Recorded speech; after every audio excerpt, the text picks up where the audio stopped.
What's up, guys? My name is DJ GhostNotes, and this is my top 5 digs of the week. Thanks for joining me. All right, so I'm going to kick off the show this week with a little story to begin with. I frequent a lot of the record stores in my area.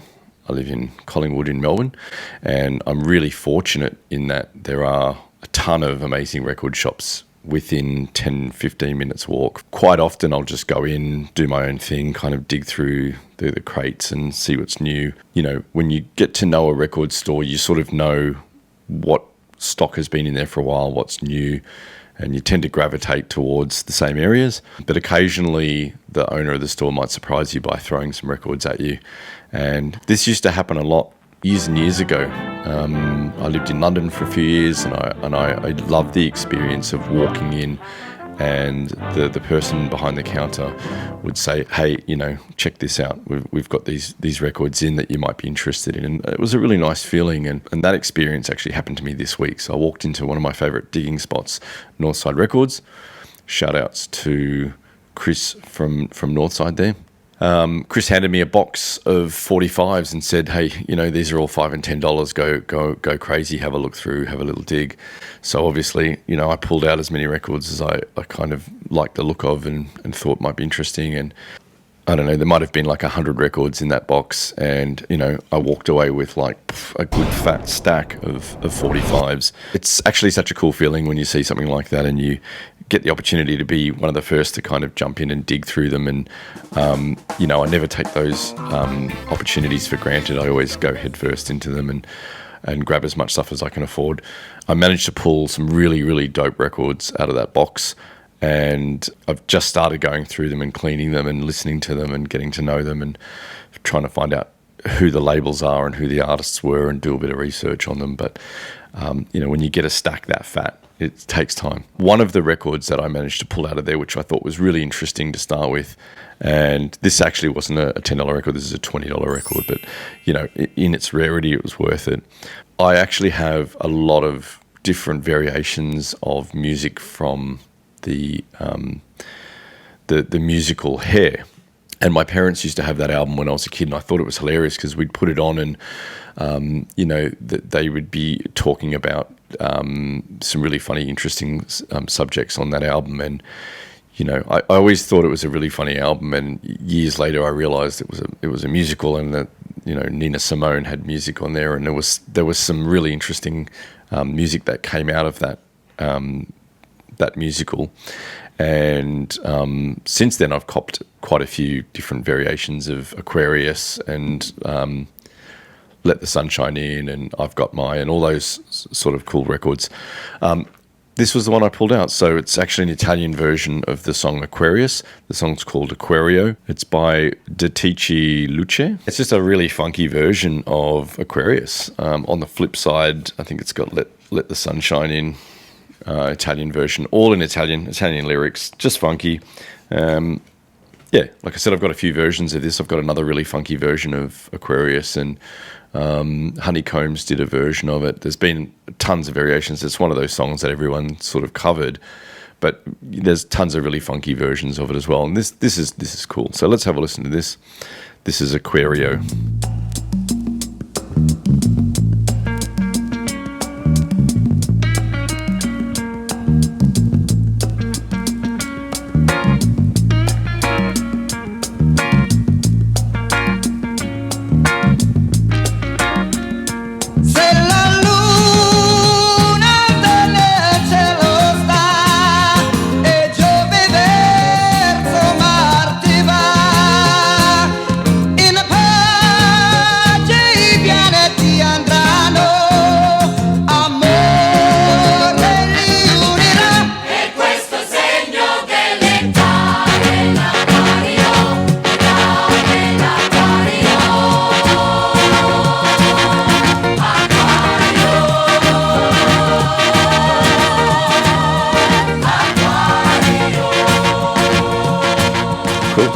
So record number 2, and I've seen this record around.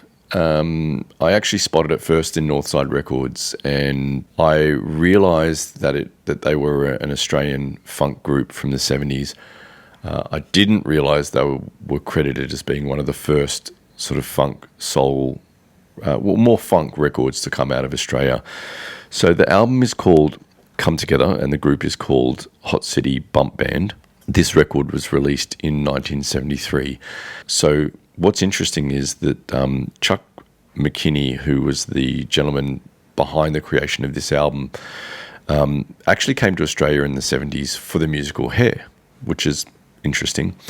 Married his wife Margaret in Sydney, and then joined this group in Melbourne. The album actually wasn't that well received at the time, and that was because they were competing against Aussie rock and boogie and disco and all the sounds that were kind of popular in the very early 70s.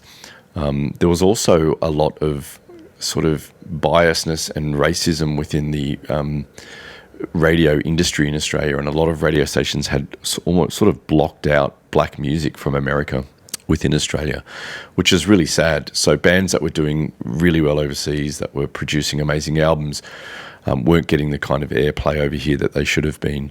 And, you know, with people like Chuck that came to Australia, that were trying to share that sound, that early 70s funk rock soul sound, and they kind of just got pushed to the side.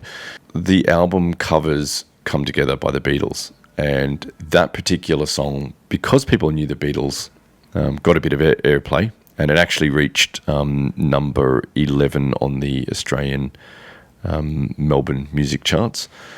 But the album was short-lived, and the band only stayed together for about 3 years, which is a shame, because it's actually now sort of credited as being, you know, a really amazing rare funk album, and particularly, you know, being one of the first albums in Australia to release funk music.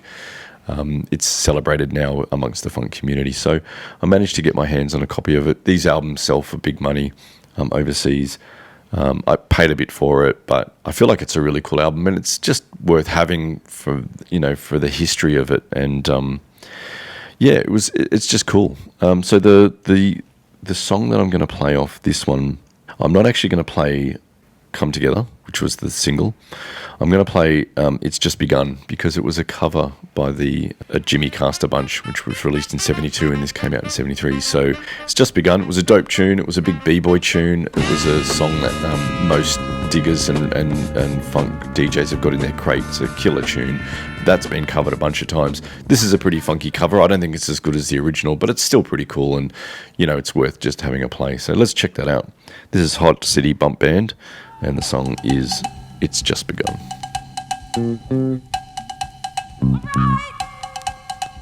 Yeah, feeling good.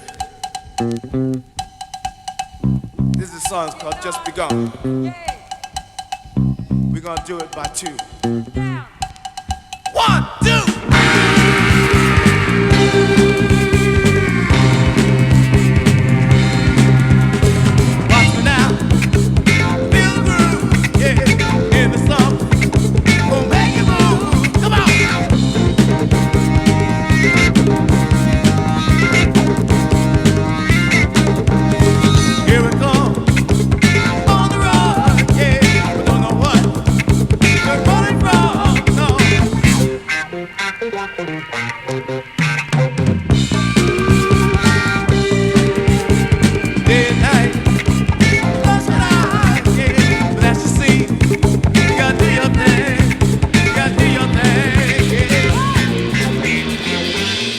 Yeah, dope.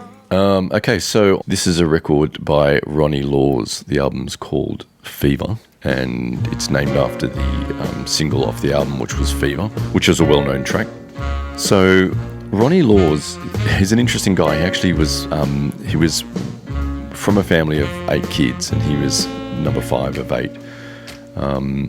He came from a very talented family, actually. His older brother, Hubert Laws, you might know, is quite a well-known flute player, and I think he played clarinet, a few different instruments, but he is most well-known for playing flute on The Revolution Will Not Be Televised by Jill Scott Heron, and among other albums that he contributed to, and has done his own solo projects.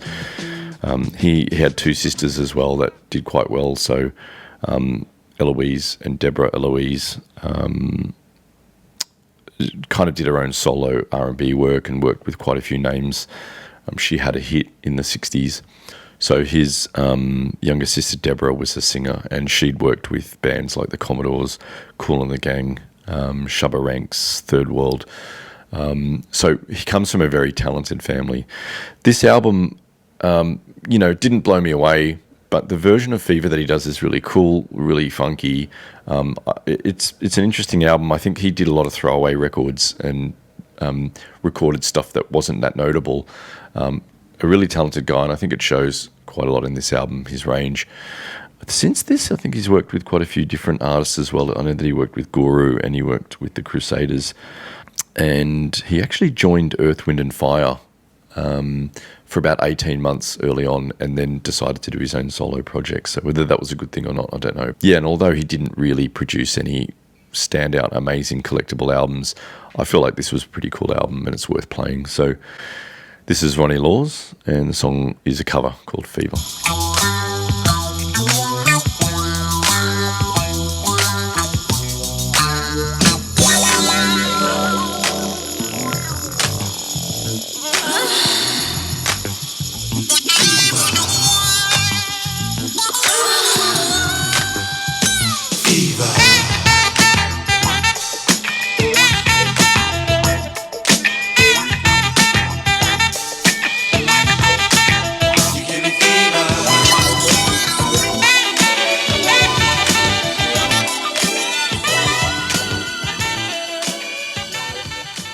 Okay, so on to track number 4.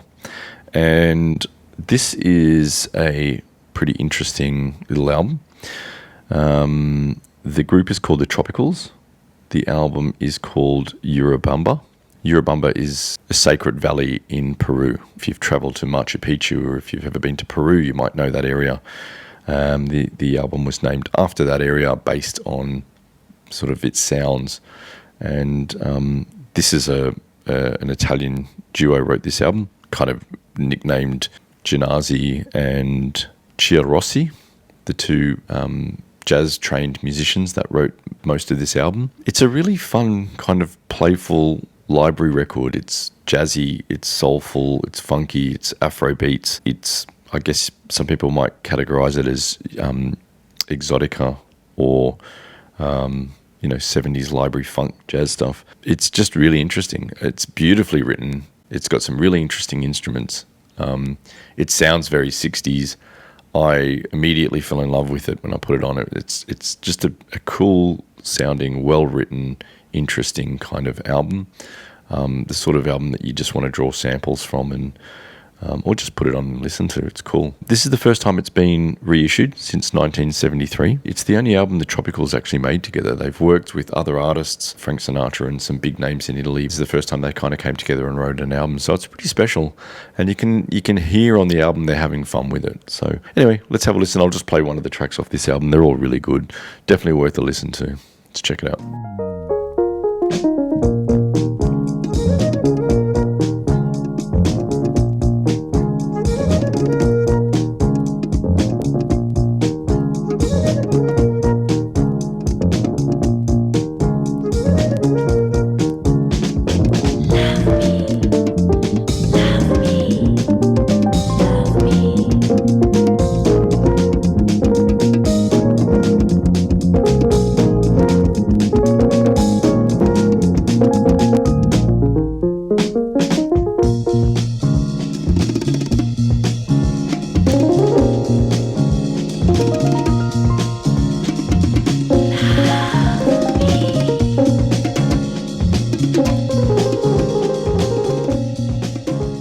Yeah, cool. Just such a melodic album, really fun. So record number 5, and this was sort of a weird record. I couldn't quite get my head around it, and I had to do a bit of investigation, if you like.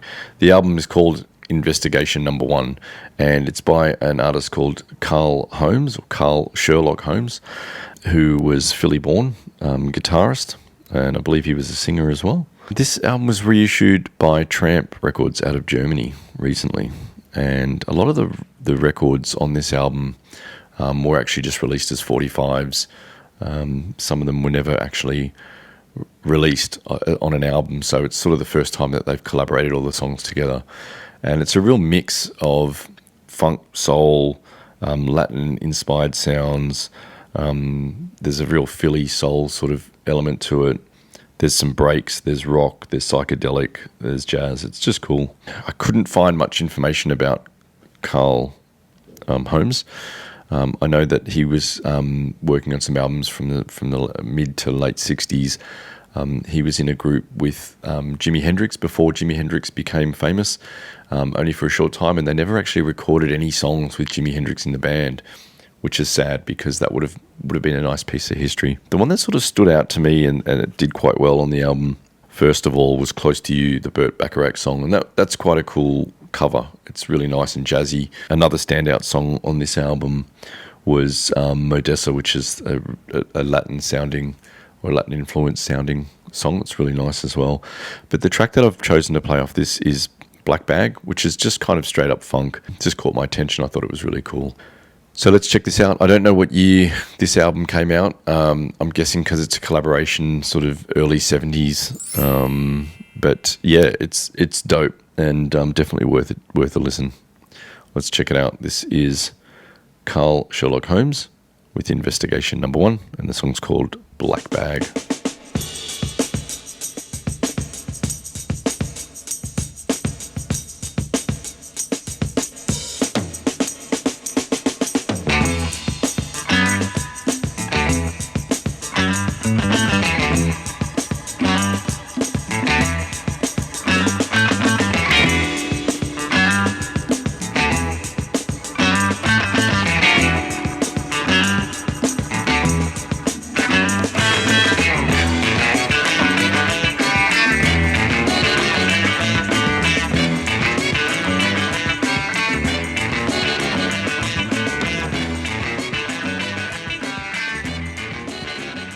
Cool. Thanks so much for listening to my top 5 this week, guys. Again, if you have any questions or if there's anything you want to clarify or you're not sure about or you want to hear more of, hit me up, send me a message or leave a comment below and I'll try and get back to you.